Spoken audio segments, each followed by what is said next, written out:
south side of campus where one little parking lot is causing a big headache for students. Plus, how does Pullman go forward after a contested mural process fell apart? That and more coming up tonight on Murrow News 8.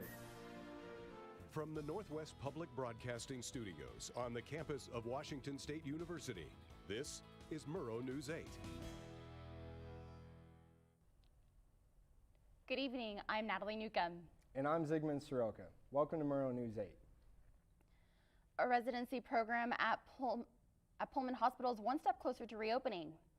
A grant of $3,000 was given to Washington State University's Elson Floyd's College of Medicine and Pullman Regional Hospital through the Sutherland Foundation in Overland Parkland, Kansas. The money will be used for the $1.5 million project to convert a 5,000 square foot hospital administration area to a 14-room exam clinic for family practice physicians. The clinic is expected to debut as early as June 2022. And what's going on with the Cougar Health Service parking lot? Let's go to Christian, our reporter, live on the scene. Alrighty, thank you, Natalie. So yes, I am here at the Cougar Health Services located on the south side of campus. Now, normally the Cougar Health Services building is home to the Student Medical Center, the Psychological Center, and the Access Center for students with disabilities. So normally this parking lot behind me is free for students to use after, their visit. All they would need is a parking token like this one, and then they would be free to go. But now there is a parking meter located at the front of the clinic. So now people have to pay to park if they want to use this parking lot. So they would just need their plate information, and then they would prepay to park if they're going to be there for longer than 15 minutes. Now, if you do not pay enough or you don't pay at all, you will receive a parking ticket. We were informed by Cougar Health Services that this is now in action because they pay $40,000 every year to upkeep this parking lot. So if you come to the Cougar Health Services or the Psychological Services or the Access Center and you are going to park here, please remember to pay to park or you will receive a parking ticket. Live from campus, I'm Christian Garza with Murrow News 8. There are 10 new cases of COVID-19 in Whitman County. According to Pullman Radio, all of the new patients are in the age groups 80 plus and younger. There have now been 3,413 confirmed cases on coronavirus in Whitman County since the beginning of the pandemic. Washington State University accounts for 4 of the 10 new cases today, bringing the active total to 41. Pullman City Council will vote on a plan to build 68 new homes south of Kamiak Middle School this month. The new homes will be single-family modular homes and begin at entry-level pricing. If the city approves the project, construction could begin as early as May.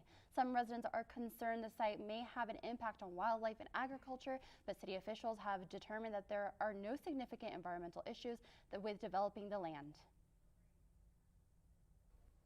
WSU is launching a new challenge.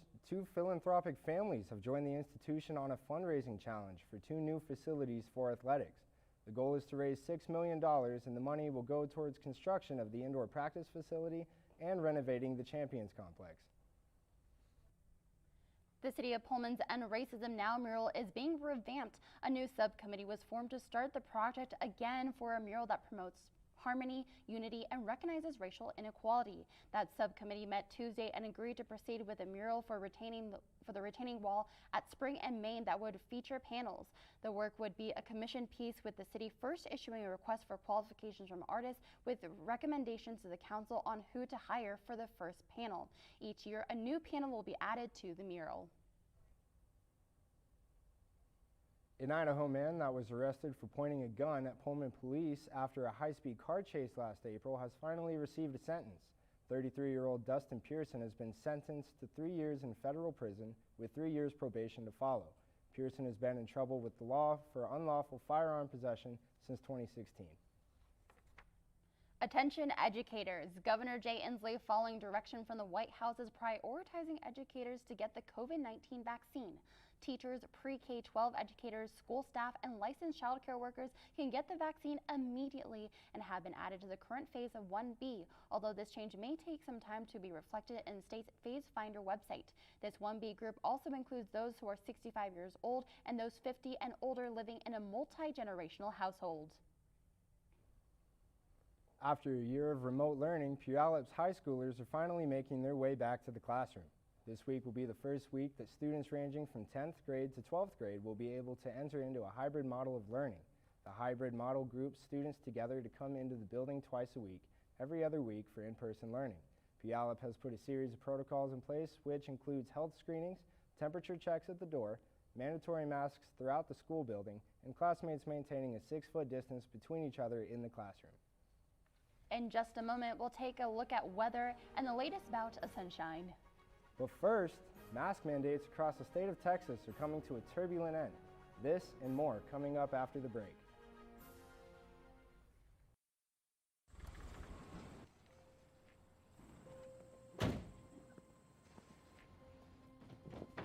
Dad, they took over my bedroom. Come on, come on. Okay, Dad. 1, 2, 3.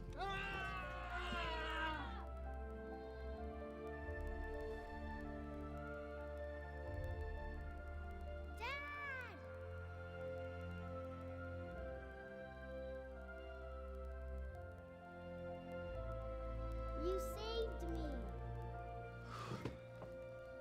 Dad? Are you okay? I'm fine, dear.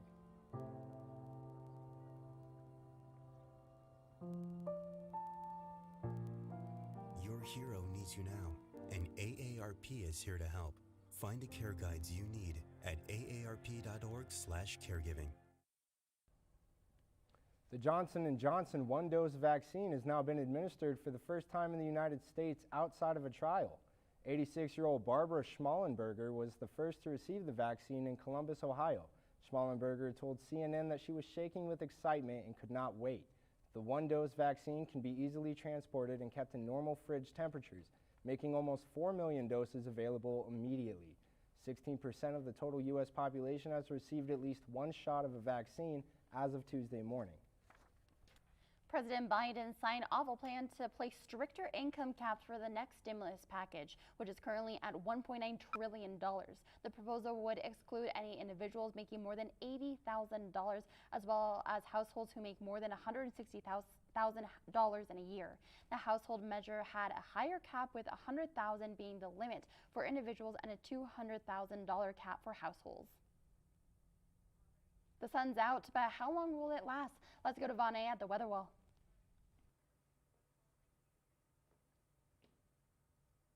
Hello everyone, my name is Vonne and I've got your weather. It has been an extremely beautiful day. It's been blue skies out today. I don't even think I've seen a cloud. Our high for today has been 54 with a low of 34 and a slight breeze, nothing too crazy. The sunset set at 5:37, so there was plenty of time to go out and enjoy the beautiful Palouse weather. The conditions are not quite going to be the same for tomorrow. Tomorrow we're going to have some clouds moving in to give us some partly cloudy conditions. But the temperatures are going to stay around the same. We're going to have a high of 57, a low of 39, and another breeze coming in. It's going to be a southeasterly 11 mile per hour wind. But let's go ahead and take a look at the conditions for the state today. It has been sun, sun, sun everywhere. We've got temperatures highs in the mid to upper 50s, even 61 in cities like Tri-Cities and Spokane, and then lows are going to be in the mid to lower 30s. So even though it may feel like spring out there, the overnight temperatures are really going to remind us that it still is winter time. Let's go ahead and take a look at the 5-day forecast. I'm going to step off to the side and let you guys take a peek. Unfortunately, the sun is going to be going away. Thursday and Friday, we're going to have some clouds moving in and giving us partly cloudy conditions, but temperatures are going to be pretty much the same as the ones that we experienced today. Unfortunately, or fortunately, if you do like the rain, it is coming on Saturday, and our temperatures are also going to be lowering a bit, so it may be a good day to stay inside and stay cozy, but that rain is going to taper off.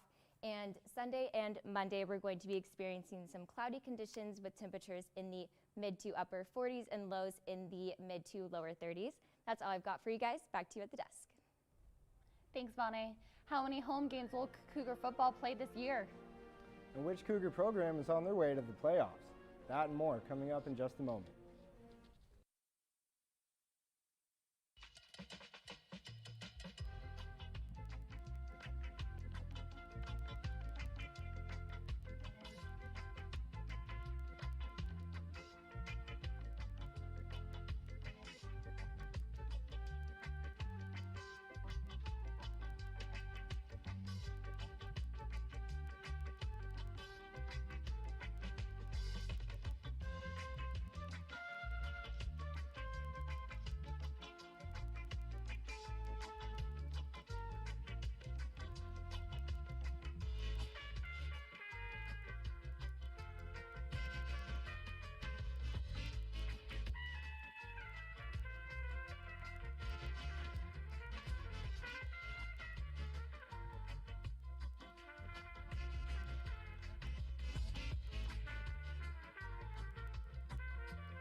Welcome back. I'm Isaac here with your sports. And it's good to be home. A thought likely on the minds of Cougar football fans today after the release of the 2021 schedule. The Cougs will play 6 home games nearly back-to-back. First half of the season will see Stanford, Oregon State, USC, and BYU all coming to Pullman. The downside, second half of the season is almost entirely on the road, with only one additional home game the week before the Apple Cup. The last time the Cougs had this many early season home games, the Cougs went 7-0 in Martin Stadium, finishing with a 9-4 record overall. WSU women's basketball is in Las Vegas this week to play in the Pac-12 tournament. The women's team hasn't been to the NCAA tournament since 1991, but they are hoping to change that this year. Their first game will be tonight at 5 against the Utah Utes, and you can catch the game on the Pac-12 network. WSU men's baseball will be staying home for a 3-game series against Seattle University. The series was supposed to take place in Seattle, but due to future poor weather conditions, the games were moved to Pullman. First game of the series will be played Friday, 3:05 p.m. at Bailey-Brayton Field. And due to COVID-19 complications, WSU women's soccer has halted team activities. WSU had to cancel 2 of their upcoming games against both Arizona schools due to WSU not being able to meet the minimum number of players required to participate. WSU is expected to return to action Friday after March 12th against the number 6 ranked California. The game will be held at Lower Soccer Field in Pullman. Finally, tonight, the national day that's a bit on the nose. Talking a big piece of American history, coming up after the break.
Today is National Anthem Day. On this day in 1931, the United States adopted the Star-Spangled Banner. The anthem, of course, written by Francis Scott Key, who famously penned the anthem during the British bombardment of Fort McHenry during the War of 1812. Thanks for watching. If you missed anything in this or any of our previous newscasts, you can always watch us on YouTube, on our YouTube channel. More news can be found at nwpb.org/mn8, and you can follow us on Facebook and Twitter. Have a good night.